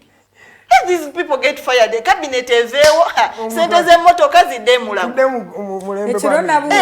If we really need 500 plus MPs. MPs. That is a question. Even the ministers, 81. We need 80 ministers. I have about 200 answers. No one seems to give it a positive. Exactly. Nana, I want to pick your mind on the future of what is happening. Do you think this is the last straw that will break Museveni's back from the leadership in this country? Over? At the peak of it all, because tuli mu peak kati. Nakugambye nti he has already realized and he is very unpopular. Yes. Kwe kuvaayo kuli akugambye I am Tibuhaburwa. Kwe kuvaayo kuli akugambye nti rather than back up education during a pandemic, we shall back up what? Security. Kwe kuvaayo akugambye nti every other sente zonna zipassing as, classified budgets. Security classified. Those classified budgets. What is happening in DRC? Bagenze ne bagwa mu kintu Kabila kye yakola DRC bannange. Things like that. Abasajja babbye eggwanga lino. Naye story yo sawa zino, it is the biggest data leak in Africa. Nebuza, if that data leak came here, what could we find? Since Mr. Museveni's insurgency group took power, there hasn't really been a different manner of doing things. Since he took power, Kony, ADF, yes, ADF might have existed in the start, but now it's possible to bring back the ADF thing, to back himself up for chamanyi nti kati chiyinda chigenda kutokota chiyika, it's going down. It's going down. That is very eminent. That's unavoidable. Yes. Wetuli techayinza kino nchogerera wano, and please quote me. System. E kamera tayinza kwera. Tuli abiri 20 seconds. Mugumu. Yes. I'm daring Museveni's system to steal, maintain this mess, to steal, manage this mess. Because what they are doing now is manage. Bintu byayikada, it's a failed state completely. All children are out of school. Failed, it's completely failed. Failed is Yemen, failed is Syria. You have the youngest population totally out of school. The few that are there to work a backpack ogenda mu university, it is failed. Whether we want to accept it or not, it's failed. It's total hopelessness. Yes. Tuefunya no saka katenjiko no siga lipstick, but it's failed. If you go into the details of the individual nana, or you, or her, it is failed right from the level eyomuntu. It is a failed state since tetwinza na chidautinga. So bwalaba nti piki yacho etuse. Nakugambya abavubuka bazukuse. Na yeyambisiza atu omukisa abamu okubakozesa. They say his boyhood hero was this yani Mao. Identifying mubano ani ayinza okubeera owamanyo wegume nga bwe nagambye wekaseso wembale babanga bantu bali strong spirited. Bwemba nkyagala, they work toward it. So nti aleta n'ategawo democracy muyinza n'okulonda. Waliwo omwe running ku presidency last year. Yagamba democracy is there. Tetwagala batugambe teriiwo. Bwatyo bwatega, he puts his witches. N'abatega emmese akazigo k'okulya. Emmese ne zijja. If we believe democracy is there, we believe we can take it forward. I identify nga mubano nzije mwani. So ADF, not ADF, insecurity or not insecurity, when did we have security since their insurgency took power? They said to awuli engombe ele gamba twebaka kutulo. Twebaka kutulo? Okutakenda kuzino tulo twebaka. Otulo ne batwebaka ne bavuwala. Bwe bamaze okuzuukuka nti mukutugamba okwebaka otulo. Nga tuli mu But then let me ask you a question. Are we a serious populace? Because when you look at it from this perspective, guno omulembe tukola gwa kwebaka abana baagala nnyo energy drinks doza awulyanga ne minister akyogerako. It feels like we are too comfortable. We are not a very serious populace, and that is the only ye tool ekyaliwo ekyayambye dictator n'akyemalira Museveni. Kyekyokulwanyisa kyakyalinawo. Element y'obubuyabuya yatujjamu. There was a deliberate move also kujja mu bantu abato amagezi. When I was in school before, we used to have subjects, civics, political education. Yes. Look for the government-aided schools or any private schools. Civics is there was a whole subject. Political education. Civics, qualities of a good leader, blah, blah, blah, blah, blah. Omano walero 21-year-old, 23-year-old. Tamanyi na, you know, civic responsibility. Tamanyi. So there was a deliberate move. Minister of Education, Narera Muchalawe, they do not care about empowering the young with civic responsibility. It's not there. Because they think they have that part covered. Bajabate gerera paka mirembe na mirembe. Let me bring abantu tetuli bagezigezi bulungi naye ate nga twayongerebwako okukendezebwa ku magezi gaffe naye nnaku consequences will get us up. Consequences will get Ugandans to raise up. And the consequences have already started.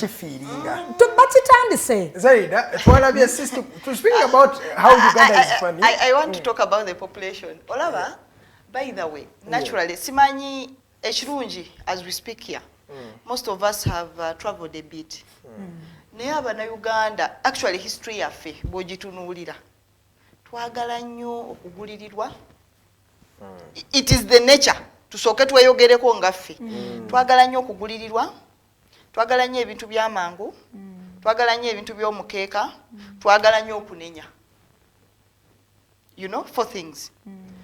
Bw'otunuulira Kenya n'otunuulira Tanzania, their behavior is totally different from ours. Yes. And that is the reason wogenda katazi in Tanzania, you look a foreigner because of your character. You know? Kati faba Uganda. Nze neewuunya nnyo bwe twamala kana akalulu katu 21. Saagala kugenda wala emabega kubanga emabega abamu bajja kubula. Abavubuka bakakiyingira abasinga. Ffe twakiyingira dda. Ekisooka abantu bagamba wali emmeeri eri Mombasa ejja kulwana. I don't know whether Nina you heard of that myth. Ne bagikuba n'ebifaananyi ku social media nenga wana emmeeri etuuse. Ono omusajja agenda. Simanye Kalangala tulina training plant. Simanye yaba China oba eyaki oba ya USA. Nenga beerabidde nti all these countries right now they have signed treaties. You know, agreements. Teriyo external invasion. Yes. Tewali yo external invasion egenda okujja wa. Tewali. Ngambe bannannyini kintu mwetuddeko. Bali balina kibabala. Kakati Uganda. Abana Uganda bali balowooza. America. Bagenda kujja. Batukubira ebbomu. State House boom. Museveni akoleki? Tubiraba mu film. So, fe abana Uganda kyenjagala obbagamba. Yes. In Kenya, I was talking to the civil society guys there, activists, human rights activists. Yes. Ne batugamba, we used to have Moi. Actually, while you're building a Kenya, Moi je yali afudde torture chamber in the middle of Nairobi. Nga bw'olaba crested cranes, tower, crested towers, nga bw'ogiraba. Naye erina mu roundabout bwetyo. It's a public place. Tosobola nasuubira nti waliyo torture chamber. Naye nga mu basement ne first floor. Those two floors were torture chambers for Moi. Kati Moi, bring it home. Abantu bonna baali balwana aveeko. That is what those guys were telling me. Ne bagamba naye twatuuka Moi nga avuddewo ne twetunuulira. We were like, okay, what next for us? But they said whatever little freedom we have, because those people can go there, demonstrate, never get mu parks where they have parks, never demonstrating, nobody beats them, nobody arrests them, nothing happens. Yes. And their message reaches where it is supposed to reach. Netubagamba banainga mwesimye, nebagamba nedda, buli akatono ke mulaba, there is a cost and a price. Okay. At 8 minutes to the top of the by the way, tulaida chikamunana tubenga tumaliza show ya feo na kolwalero. We are still talking about the state of insecurity in the country, and I'm with two intelligent ladies. One is a human rights defender, that is Nalongo Mwafrika, and the next is the youth coordinator in the Alliance for National Transformation, Ms. And a feminist. Zeridah, and she's also a feminist. Yes. I don't like to defend that word feminist, but some people see feminism as some other challenge that you're having. Ladies, just to inform you, the Minister of Education is requesting Parliament to leave Parliament and actually go to Kololo. to address for her to address them, and it has just sprung up a lot of debate. This minister has told Parliament to leave Parliament. Yes. And I'm telling you guys, Parliament is an arm of government, and it makes up government really.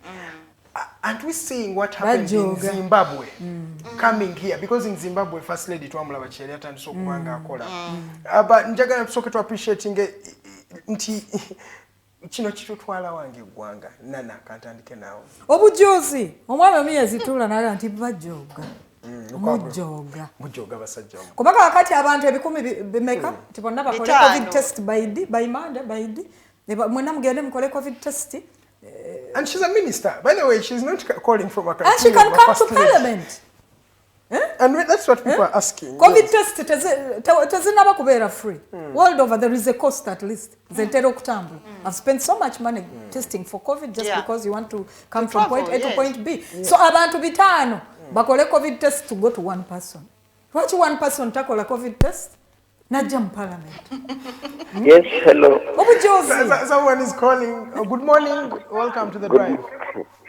Why is it even a good morning? Isn't there some other word of greeting saying bad morning? Because you can say good morning when that is not good morning.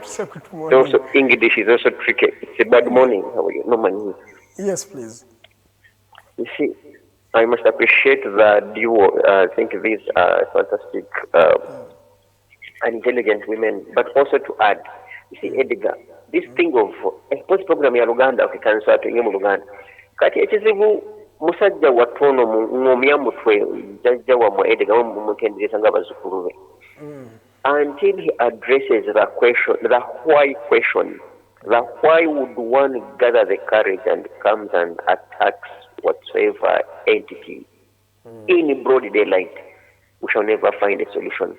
I see him with his arrogance, so it reminds me, Nana knows in our language, in fact even Edgar, you know, they are this type of beings, kankuri and baruche. So these greedy people would just eat the beans until they just burst. Kankuri and baruche, let me eat you until I burst. So I think he's compromised with power, so he wants just to burst like a chameleon. He just burst, you just see Museveni bursting out of, greed and selfishness in regards to power. Finally, as you talked of this lady, but who invited the parliament, who summoned the parliament to go to Corono, these guys have a sense of entitlement. If the man friend or the husband to that minister can order for the beatings of parliamentarians, the same, she will even one day invite them to a lodge or anywhere, even in Mavila, anywhere, because they have that sense of entitlement. But unfortunately, you see these educated two lawyers, because Anita Mong is a lawyer, Jacob Olanya is another lawyer, and they are almost bowing low to this. This selfish person, this lady who has that sense of entitlement. So I think it's high time that these people stand onto their feet and say, look, we spent lots of money to procure gadgets for these, and some of whom are aligning the people to use virtual means to legislate. So what is the purpose of these gadgets? Must we meet them in person? Can't she deliberate through online and virtually? So there is a problem with this country. We have lost track from leaders to citizens to neighbors to funders to everyone. Uganda, I wish I could even sell some shares that I have. I even give them for free to any person who's willing to take shares, my Ugandan shares.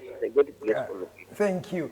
Ugandan shares. Alingo anzijukiza mole yagamba mbo bannange lino eggwanga we lituuse buli omu atunde buli omu balitunde buli omu amuwe ekike buli omu yeeryewo naye ladies njagala tusooke tuaddressinga bano abaami kye boogerako kuba messages nyingi wano.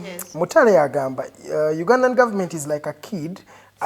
A kid is like a kid allowed by the father to smoke or drink, and after we just sit and discuss about that kid. Then nayongerako n'agamba these war gorillas came from forests with no manners and totally no humanity. They don't care about the death of people. Once their motive is through, Ugandans to die is part of their game. to get what they need from the Western world. Supporting nti kana akazanyo kaye kakakufuna then waliwo mulala agamba mbu when is mainstream politics separate from security politics? Because the opposition has faced the wrath of the police that even putting on red around these bombed areas is enough conviction for a complete judgment and guilt from the security institutions without investigation. How do we make security serve people, not political agendas? Then waliwo nakkiriziganya ne Zeridah nagamba, that's right Zeridah, we are always quick to apportion guilt without doing our part. That includes security too. What is your comment on those two messages? A country is built on shared expectations that the laws will be followed, the constitution will be respected, the people themselves will be respected, or even at most humanity loved. But we've just had one sitting and we are able to mention about 5 people that have told Ugandans, Kasule Lumumba, we shall kill your children. Mwami Ochola. Police has the right to beat you for your own good. Mwami General Yani Omulalo Muyimbi, the artist, Tumwine, we will kill you. Mwami Tibuhaburwa will deal with you munkore eriye yafe yetu yekera. Kill you. Nachachogera. Thank you nebakubagundi. Thank you mwachikoze bulungi. Yes. Nti muntandi kwa ya byonna tewali goodwill. The shared expectations byonna twaluzinga hope. Abantu bebatandika nabo kumugenda bali batugamba development bichiba mwame bidandi bamuchala matembe bonna buli yaletanga reason voice ya reason ngaba mukasuke bali. Toina chotugamba. Politicizing security ogenda nola by policeman abera ku Twitter no mulabira dalanga they are literally wearing a yellow color uniform. Hey, this is a policeman and in a very high rank. Ali ku Twitter defending state against people abawe birowoozo. So ekizibu kyetulimu kigenda kwetaaga Ugandans to totally deliberately ukukola wekyaffe ng'abantu. Luli twayogera the other time we talked about political parties. Zikoze kyamaanyi FDC awakened all of us. It made activists of the young.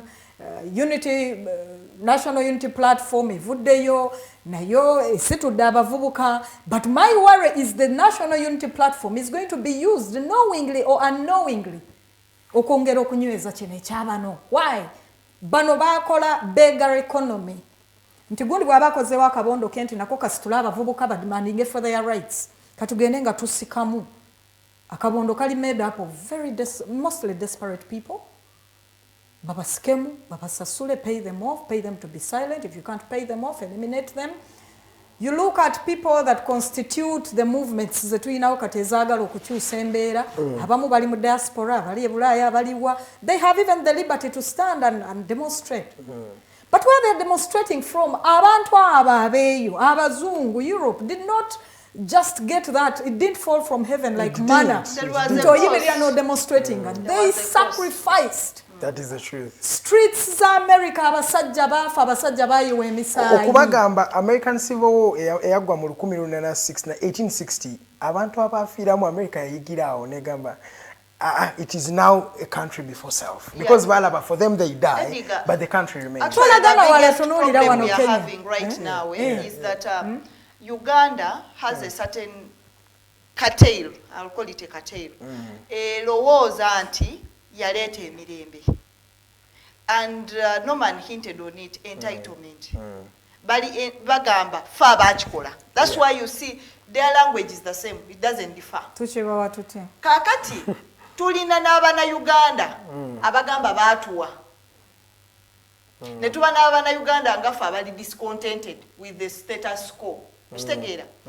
Tewaliwo ne bwana aba Besigye muntu Mawu Bobby Wine. Waliwo enkugambidde tukole ekyaffe ng'abantu. Nina kamale point yange. Nti abantu abo bwe tunaabakkiriza bonna nga bwe bali. Ne babaako akabondo ke batambula nabo nako. Ne baleeta ne bakyusa regime change. era tujja sigala nga bwe tuli kubanga oli ajja gamba nagenda mu nsiko oba nagenda ku streets oba nagenda wa nenjigga ensolo yange okitegeera that is the entitlement right now Abannayuganda tulina ffeffe nnyini okweddiza obuyinza ekyaffe kati bwe tweddiza obuyinza obwo tujja bukozesa okucekinga abakulembeze baffe kubanga ffe abalina obuyinza kubanga saawa zino bw'ngamba nti no minisita agambye tugende kololo tukole covid test biki ngolaba lwaki Bannayuganda ffe ng'abantu abatuma bano tetukigaana ye alaba mukyala wa mukulembeze teyerabira mu kifaananyi kya minisita anti bwe buzibu now that is fusing power ekifo kya first lady kyokka kimala omukyalo oyo okubeera effective mu Uganda naye kati bamuwa bwa minisita luli yalina bifo yaliko MP nga minisita ate nga first lady byebifo bimeka asavinga gwanga bana eddakiika ndoza zitugwako mangu just njagala mpicking insight yamwe mulowooza waliwo data leak gye mbagambye yabaddewo eyalaze banki ya BGFI ey'omu DRC engeri gya launderinganga ssente ng'ezizza mu Kabila's inner circle. I just want to pick your mind if it happens here. By the way, Kabila, point of information, he was in power for 18 years. Yes. We have a leader that has been in power for 35 years. Musenero, Atwine Diana, Bani, buli sente ezibuze ankanye zetubuuza. Ogenda okulaba nga abakulu bennyini be bava be badifending nga betubuuza. Obudde obwayitako activists asked Ministry ya Health. Zino zajja omuwendo bweguti mutuwe twagala ledger book naffe twazirabanga zijja America erese mwewoze wali ate sebewola ffe tugendo zisasulira n'abaana baffe naye kakati laba bwe bava MP babuuze mu Senero nti wali no walabika waliwo ezabuze mumuyitaani Fountain of Honor yennyini yavaayo Ogamba otya a decorated officer of science. You would think Musenero was the first person to study science.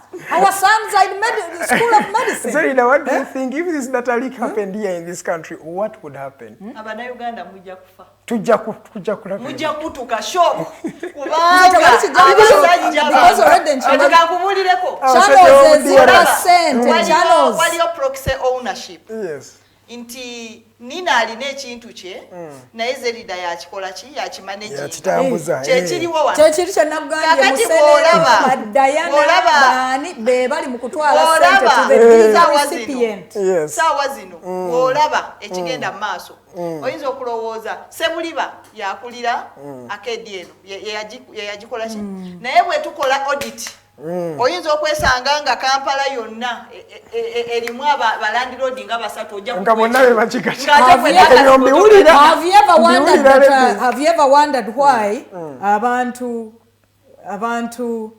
abali mu myaka naki they went to schools, proper schools, all maybe partly managed by government? Yes. To date, majority schools are private schools. Yeah. Have you ever wondered who owns those schools? We don't Minister omuntu avanti ya Minister of Education naye alina n'amasomero. But ladies, thank you so much for coming through. Thank you, Nana. Thank you, Zeridah. You know, these ladies are here on Amanda and time Tetumala because even the people are just becoming more and more watching. Guys, thank you so much for watching The Mighty Driver. Bazeleti, mugenda funa link eno mugenda wali ku YouTube mubenga musobola okugira washo yonna ngeri gye tambuddemu wewe badde bafaringa jo baddeyo. It's okay. We shall be on YouTube and in just I think 15 minutes the man himself Mukose Arnold Anthony achikola ko nnyo nabanga link ye agibaterayo ku YouTube mubenga nawo musobola okubanga mulabirayo. Thank you so much Nana, thank you Zeridah. Alero ku hotline show tuina our guests abagenda okubeera abanyumu mulimu Samuel Lubega Mukaku oyo wa PFT, tuina Kiza Hakim owa NUP, then tuina Chifampa Siraj ono wa Jema naye ajja kuba twegata ku hotline. Comrade Tiff abeerako Abdallah Tiff yabeerako nga akola sheno. Mwebale nnyo buli omu atulabye era olunaku lwenkya tujja kubeerawo ne Farida wano era nga tunyumyamu emboozi okujjako tomorrow we'll be talking to the students. We want to know what is happening in the education sector, how are they reopening these schools, and of course find out how these students are feeling after many of them may be getting a bit of pregnancies here and there. But nonetheless, the president said that thank you so much everybody who's watched. Mutale Farouk, Bantuanji, let me see if I can just give them a few mentions here because in Aida Chikangemu. Kansokemba Isemu Abatulabe Rogers, thank you. Mutale Farouk, thank you. Tuina Omami Prosper Habwe, thank you so much. Godfrey Tumwebaza, thank you. Aaron Kiza, Mariam M. Musoke, thank you so much, guys. And Innocent Ivineviona, my friend and lawyer, he's always watching from Lengo. Thank you so much, Innocent. And Amanya Joshua, Tuhere Nicholas Kada, Omjunguju, Manji, Omjungu. Wait for Masereke Joshua, Linda, James Kumba, you guys, thank you so much. Thank you so much. Rogers was the man on camera, then Teddy Tenjo, Jarimu Studios, then production, Arnold Mukose, Anthony, Jeremiah Mochibi. Thank you so much. Neno Mani Akubye Simo, thank you so much. We shall meet with these ladies next Monday, of course, as we talk some of the topical discussions of that particular day. Thank you so much. Good morning, Uganda.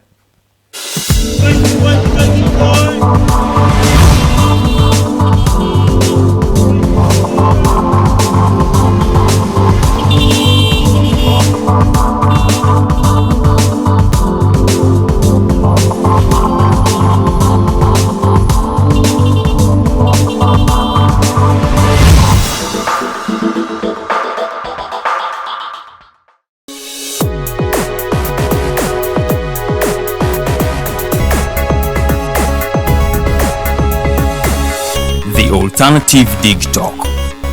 Real issues, real talk.